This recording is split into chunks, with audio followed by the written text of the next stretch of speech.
हो गया।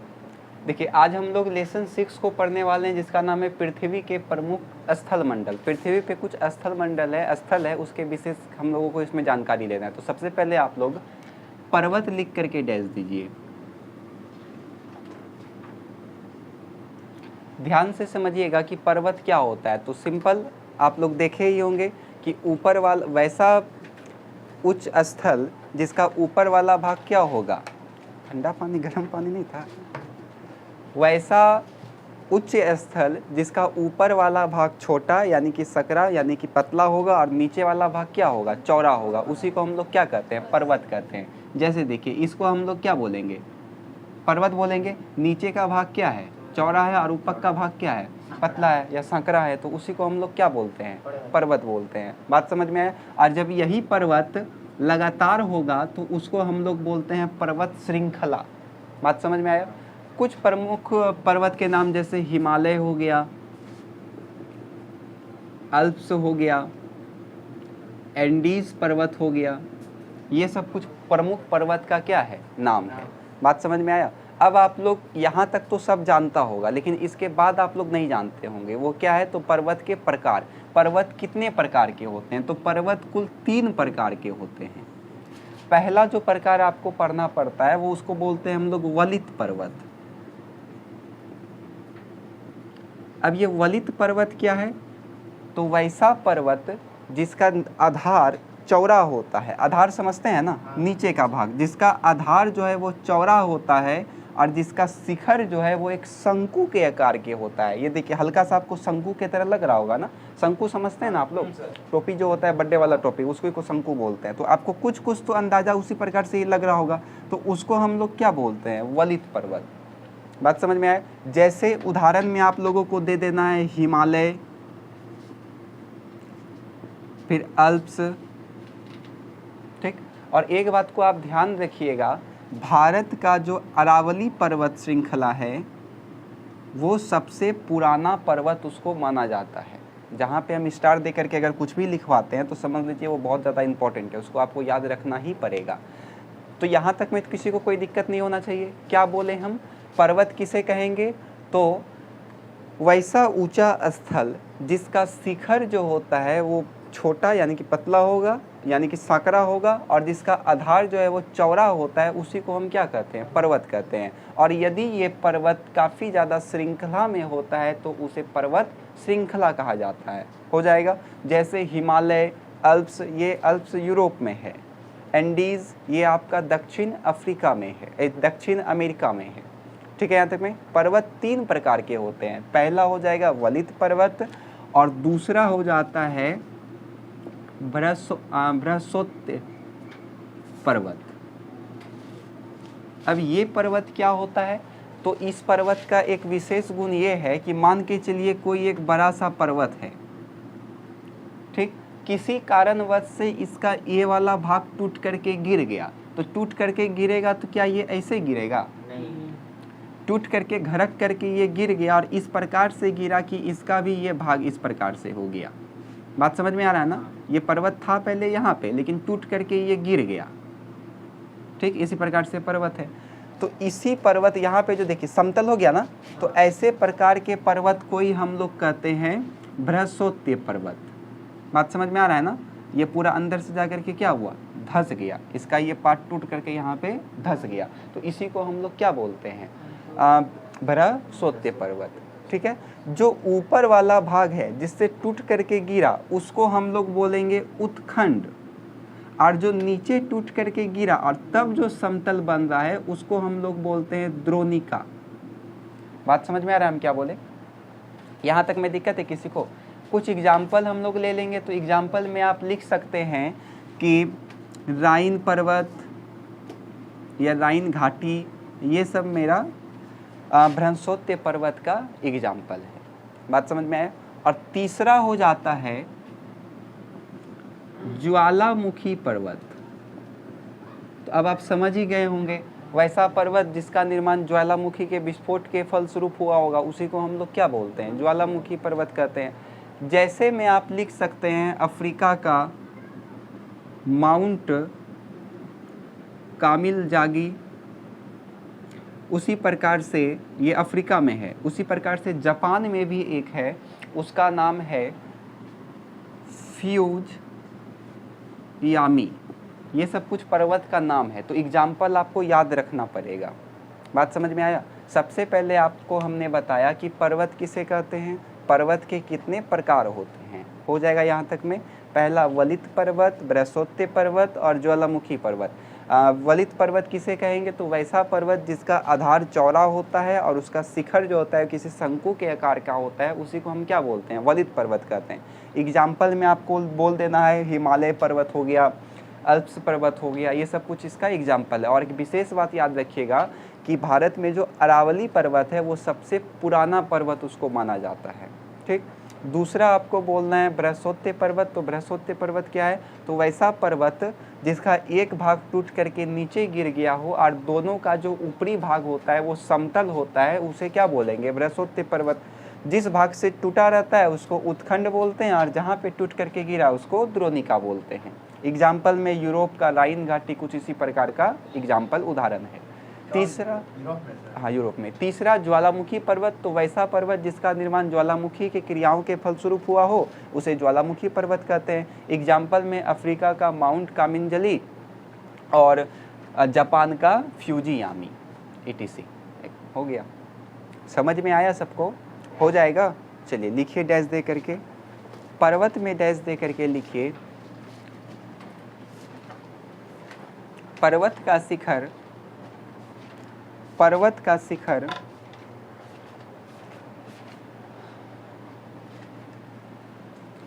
पर्वत का शिखर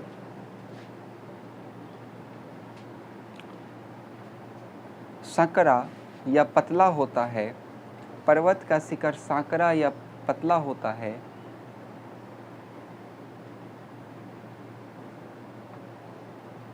एवं आधार चौड़ा होता है, एवं आधार चौड़ा होता है।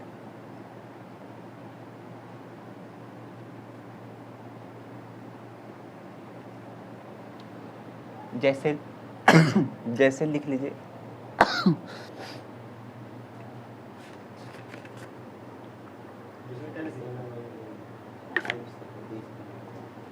हिमालय ब्रैकेट में लिख दीजिएगा एशिया, अल्प्स ब्रैकेट में लिख दीजिएगा यूरोप, एंडीज ब्रैकेट में लिख दीजिएगा दक्षिण अमेरिका।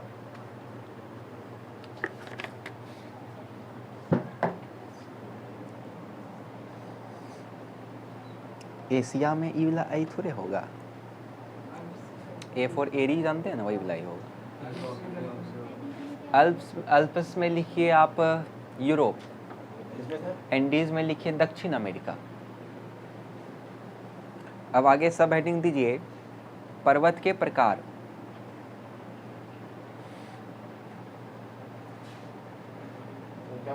पर्वत के प्रकार,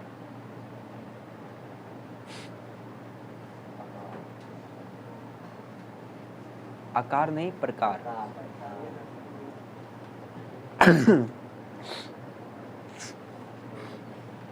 पहला लिखिए वलित पर्वत। वलित पर्वत में डैश दे करके लिखिए, इस प्रकार के पर्वत, इस प्रकार के पर्वत का आधार चौड़ा होता है,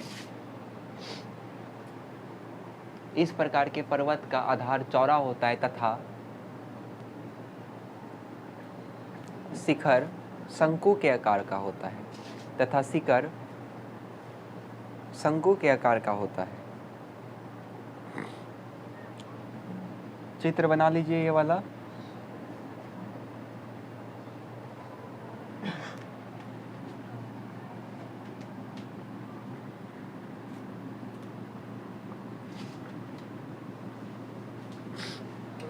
ये वाला, और नीचे लिख दीजिएगा हिमालय, जैसे में हिमालय, अल्पस,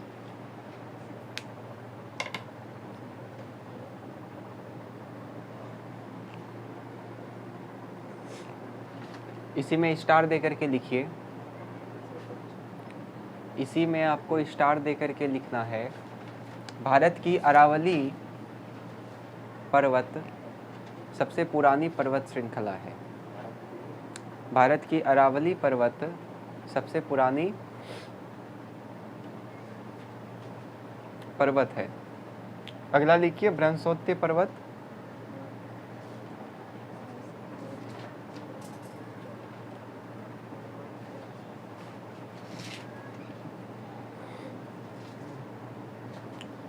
लिखिए ब्रह्मोत्तर पर्वत में डैश दे करके लिखिए। किसी बड़े पर्वत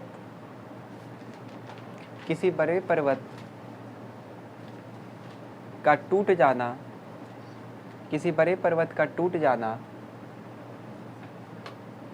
किसी बड़े पर्वत का टूट जाना, किसी बड़े पर्वत का टूट जाना तथा दोनों हिस्सों का शिखर समतल हो, तथा दोनों हिस्सों का सतह समतल हो, तथा दोनों हिस्सों का सतह समतल हो,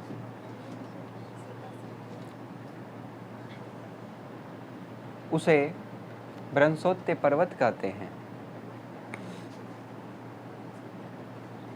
चित्र बना लीजिए। चित्र बनाने के बाद जैसे में लिख दीजिएगा यूरोप का राइन घाटी,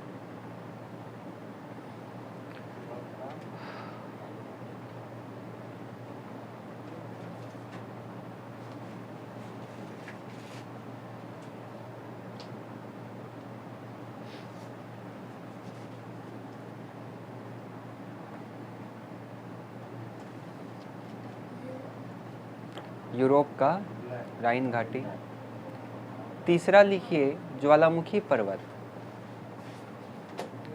ज्वालामुखी पर्वत में डैश दे करके लिखिए। समझने के लिए चित्र जरूर बनाइएगा। ज्वालामुखी पर्वत में डैश दे करके लिखिए। इस प्रकार के पर्वत का निर्माण ज्वालामुखी के क्रियाओं के फलस्वरूप होता है। इस प्रकार के पर्वतों का निर्माण ज्वालामुखी क्रियाओं के फलस्वरूप होता है। इस प्रकार के पर्वतों का निर्माण ज्वालामुखी क्रियाओं के फलस्वरूप होता है।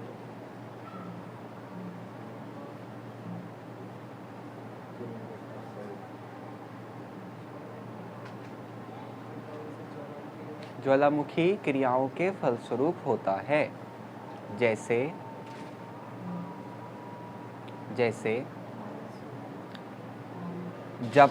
अफ्रीका का माउंट कामिलजगी और यूरोप का कहाँ का जापान का फ्यूजियामी, और जापान का फ्यूजियामी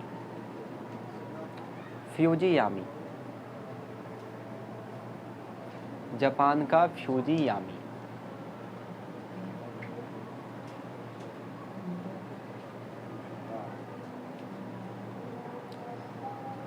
हो गया।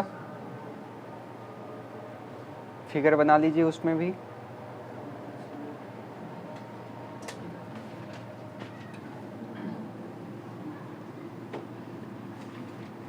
अब अगला लिखिए, वो उपखंड और द्रोणिका लिखे थे ना आप लोग, पठार लिख करके डैश दीजिए।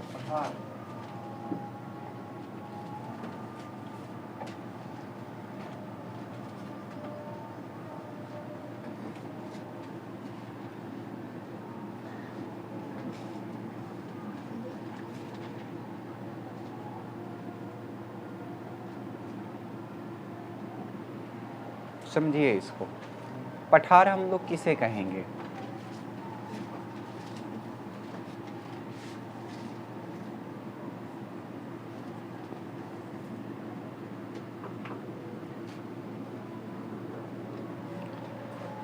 वैसा पर्वत तो इसको नहीं कह सकते, लेकिन फिर भी वैसा पर्वत जिसका सतह जो हो क्या हो, समतल हो, और वह किसी ना किसी खाई में गिरता हो। बात समझ में आ रहा ना? वैसा पर्वत जिसका सतह समतल हो और उसका एक से या एक से ज़्यादा छोर में क्या हो, खाई हो। खाई समझते हैं ना? या फिर एकदम पूरा सपाट हो, उसी को हम लोग क्या बोलते हैं, पठार बोलते हैं। पठार पे कई सारा धातु भी मिलता है, कई सारा खनिज भी मिलता है, और यहाँ का सबसे आकर्षक चीज़ होता है इसका झरना, क्योंकि आप खुद इमेजिन करिए, यहाँ पर से जब झरना गिरेगा तो देखने में कितना अच्छा लगेगा। पहाड़ से झरना गिरना बात अलग होता है, लेकिन इससे जो डायरेक्ट झरना सीधा खरा खरी गिरेगा तो देखने में तो अच्छा लगेगा ना। इसलिए बिहार में भी आप कैमूर चले जाइए, आपको वहाँ पे भी पठार दिखेगा, कई सारा छोटा छोटा पठार है, तो वहाँ पर से गिरता है। क्या बोले? मोती झरना में पहाड़ से पानी गिरता है, तो उसको आप झरना थोड़े बोलिएगा, वो तो समझिए नाला गिर रहा है ऊपर से, छोटा सा तो पानी गिरता है वो बरसात का।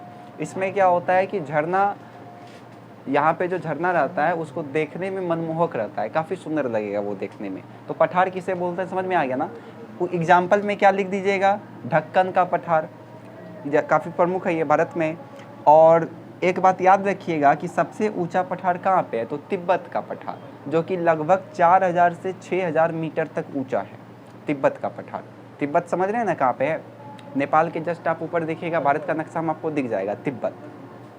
कल आपको जो मैप मिला था उसमें भी उसमें लिखा हुआ है।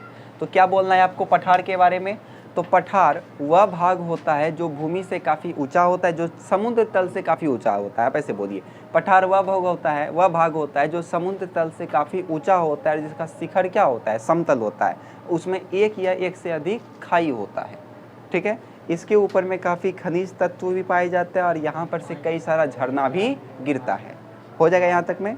एक बार फिर एग्जाम्पल में लीजिए, जैसे ढक्कन का पठार, तिब्बत का पठार सबसे ऊंचा पठार है, जिसका ऊंचाई 4000 से लेकर के 6000 मीटर तक है। बस खत्म हो गया। आया समझ में? दिक्कत है किसी को यहाँ तक में? लिखिए कहाँ पे दिक्कत है। मंदार वो पर्वत, उसका नामे में पर्वत लगा हुआ है, तो इसमें तो क्वेश्चन ही नहीं है कि वो क्या है, उसमें नाम में ही पर्वत है। देखिए पठार, पर्वत और आप लोग सुने होंगे पहाड़, तो तीनों में अंतर होता है। तीनों को हम लोग एक चीज़ नहीं कह सकते हैं।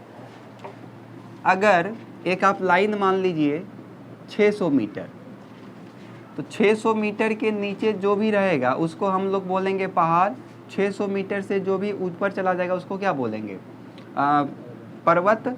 और जो ऊपर जाके भी जिसका शिखर क्या हो, समतल हो, उसको हम लोग क्या बोलेंगे, पठार। अब यहाँ पे कोई बच्चा हमको ये मत बोलिएगा कि 600 मीटर आप बोल रहे हैं और हम कहीं से पढ़ के आए हैं 1000 मीटर। तो हम जो 600 मीटर बोल रहे हैं वो हम NCERT के हिसाब से बोल रहे हैं, जो NCERT के बुक में लिखा हुआ है वही हम आपको बताएं। अन्यथा आप 1000 सुन के कहीं से आए हैं या 1500 सुन करके आए या 800 सुन करके आए हैं तो आपकी समस्या है। हम आपको पढ़ा रहे हैं NCERT के हिसाब से, तो हम NCERT के हिसाब से ही बताएंगे। NCERT में लिखा गया है साफ साफ कि 600 मीटर से जो भी ऊपर रहेगा उसको हम लोग पर्वत कहते हैं, और उसके नीचे जो भी रहेगा उसको हम लोग पहाड़ कहते हैं, और वह भाग जिसका शिखर समतल रहता है उसको हम लोग पठार कहते हैं। बात समझ में आया? और आप लोग को पता होगा कि बहुत ऊंचा ऊंचा भी पर्वत है। हिमालय का ऊंचाई कितना है? माउंट एवरेस्ट जो है हिमालय का सबसे ऊंचा शिखर, उसका कितना है माउंट एवरेस्ट का ऊंचाई? कितना? 8848। आप लोग याद कैसे करते हैं? 8848। जिंदगी में कहीं याद नहीं होगा, सिंपल है 8848। आप ऐसे याद करिए, 10 नंबर याद हो जाएगा फोन का, लेकिन तो याद नहीं होगा। तो 8848 मीटर ये क्या है, ऊंचा है।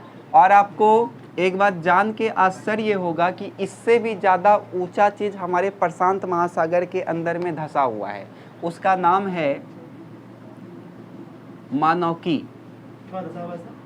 पर्वत है। ये समुंदर के अंदर में है, अंदर में, हाँ। इसका ऊंचाई है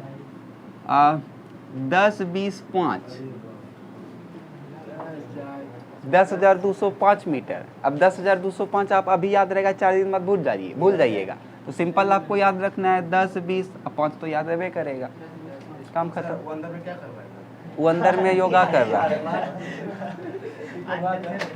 प्रशांत महासागर में एक माउंट एवरेस्ट से भी ऊंचा पर्वत है, समुंदर के अंदर में है, जिसका कुल ऊंचाई जो है वो 10,205 मीटर है, जो माउंट एवरेस्ट से भी ऊंचा है। और वो है कहाँ, तो प्रशांत महासागर के अंदर। और उसका नाम क्या है, तो मोनोकी, मानाकी होगा, मानाकी, उसका नाम है मानाकी। सोचिए ये आपका इससे भी ऊंचा है। तो अभी तक हम लोग पृथ्वी को भी अच्छे से नहीं जान पाए और हम लोग अंतरिक्ष का सैर पे निकल गए हैं। लेकिन सच बात तो ये है कि अभी तक हम लोग पृथ्वी को भी 100% नहीं जान पाए। पृथ्वी हटाइए, हम लोग अभी तक समुंदर को भी 100% नहीं जान पाए हैं कि समुंदर में कैसा कैसा जीव रहता है। ज़्यादा अंदर हम लोग नहीं जा पाते हैं समुंदर का। तो इसमें किसी को कोई दिक्कत है? अच्छा, ये तो पता है ना कि समुंदर के अंदर भी पर्वत रहता है। टाइटैनिक का नाम सुने होंगे शायद आप लोग। टाइटैनिक जहाज का नाम सुने ना, जो पर्वत से समुंदर में टकरा करके गिर गया था। तो वो समुंदर के अंदर भी पर्वत था, उसी से टकरा करके वो गिरा था। और जहाज को सबसे ज़्यादा खतरा इसी सबसे रहता है। पानी के अंदर कोई अगर पर्वत है तो उसको तो वो दिखेगा नहीं, तो टकरा करके गिर जाता है, बस सत्यानाश हो गया जहाज का, कि पानी के अंदर तो दिखेगा नहीं। सबसे ज़्यादा समस्या इसी सबसे होता है, छोटा छोटा पर्वत से। और सबसे बड़ा पर्वत कौन है समुंदर के अंदर? तो मनाकी। ऊंचाई हो जाएगा इसका 10, 20, 5, यानी कि 10,205। क्या काहे? और वो क्या बोलते हैं उसको, रेडिएशन से पता करता है ना। मिसाइल जो हम लोग फेंकते हैं, तो मिसाइल फेंकने क्या होता है, वो टारगेट बना करके थोड़े फेंकता है। वो तो बस जान गया कि वहाँ फेंकना है, वो मिसाइल फेंक दिया, वो हीट पकड़ करके मार देता है उसको। आप कब तो उससे भागिए, वो आपका हीट पकड़ेगा, बॉडी का हीट पकड़ करके उड़ा देगा। रेडिएशन से सब चीज़ पता चल जाता है ना। तो इसमें तो किसी को कोई दिक्कत नहीं होना चाहिए। पठार समझ में आया? चैप्टर यहाँ पे ये वाला ख़त्म हो गया। अब मात्र इसमें 2 चैप्टर बचा हुआ है, उसके बाद आपका ज्योग्राफी भी ख़त्म हो जाएगा। और हम उम्मीद करते हैं कि इसमें बहुत कुछ आपको सीखने को मिला, जो आप सीखे नहीं थे पहले, या पहली बार आप पढ़े होंगे ये सब। जैसे पृथ्वी का अक्षांश के बारे में पढ़ा, देशांतर के बारे में पढ़ा, ग्रीनविच रेखा क्या है, ये सब के बारे में आपने पढ़ा। तो इसको आप लोग पीछे का रिवीजन करते रहिएगा, नहीं तो सब पीछे का खा पी के बैठ जाइएगा। और जो जो क्वेश्चन आपको मिल रहा है, वो सब क्वेश्चन को आप लोगों को क्या करना है, प्रत्येक सप्ताह खुद से घर में टेस्ट देना है उसी क्वेश्चन को निकाल करके, तब वो इसमें रहेगा। नहीं तो फिर कोई फायदा नहीं है इस तरह पढ़ के। तब फिर सिंपल लूसेंट खरीद लीजिएगा, 100 रुपया में देगा, और बैठ करके रटिएगा। और हम लिख करके दे देते हैं, वो ज़िंदगी में कहीं याद नहीं होगा आपको, क्योंकि उसमें 1 लाइनर क्वेश्चन लिखा हुआ है। कल ये बताए थे कि 88 48 होगा, और आज आप लोग बोल रहे हैं पता नहीं। याद था आपको? चलिए पठार लिख करके डैश दीजिए, पठार लिख करके डैश दीजिए, पठार लिख करके डैश दीजिए, और इसमें लिखिए समुद्र तल से हजारों मीटर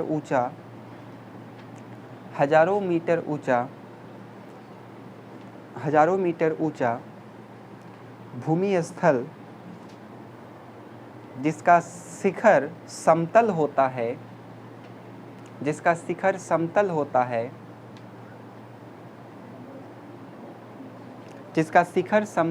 है,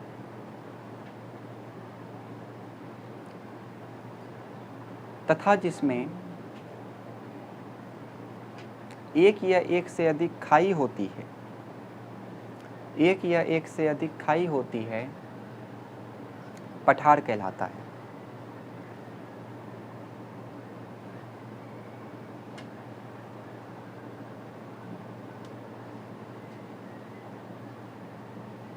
हो गया? जैसे ढक्कन का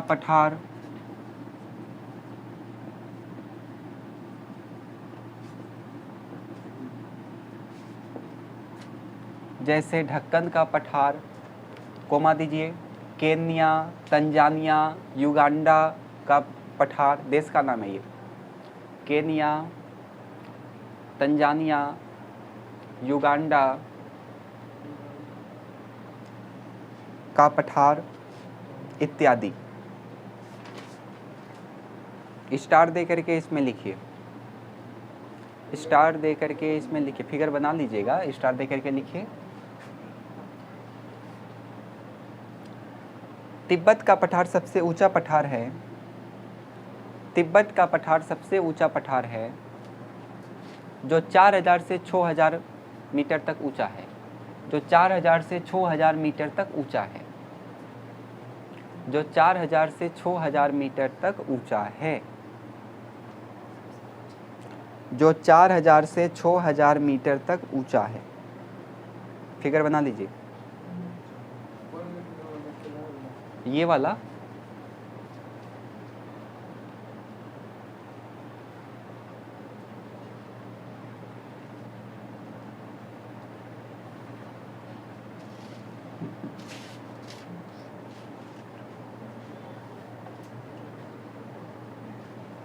फिगर बनाइए, स्टार दे करके एक लिख लीजिए। प्रशांत महासागर में मौजूद मोनोंकी पर्वत का ऊंचाई, प्रशांत महासागर में स्थित मोनोंकी पर्वत का ऊंचाई 10,205 मीटर ऊंचा है। 10,205 मीटर ऊंचा है।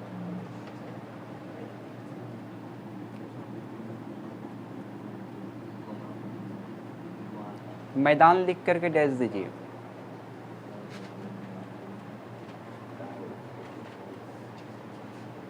मैदान में लिखिए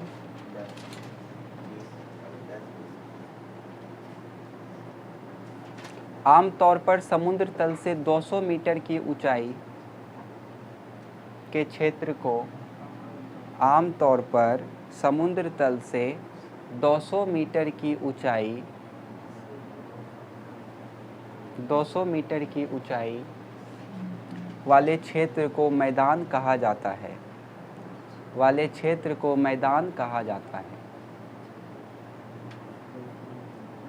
जिस पे कृषि जैसे कार्य किए जाते हैं, जिस पे कृषि जैसे कार्य किए जाते हैं, जिस पर कृषि जैसे कार्य किए जाते हैं।